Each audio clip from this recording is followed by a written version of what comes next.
Hey, what's going on, you guys? So in today's video I am going to show you how you can change your account age in Epic Games. Now this is going to be quick and easy, so let's do this.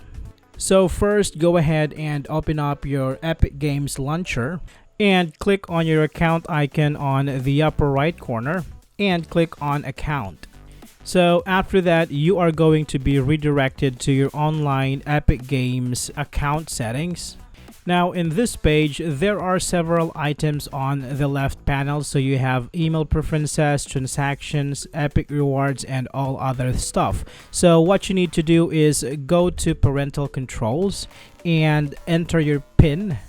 Now tap on confirm. And now you are in parental controls page. Now all you have to do in here is scroll down until you see the age slider in here. So here we have 3 plus, 7 plus, 12 plus, 16 and 18. Now you can also do unrated. All you have to do is adjust this slider to the corresponding age. Alright, so there we have it, guys. I hope this video is helpful for you. Thank you for watching, and I will see you on the next one.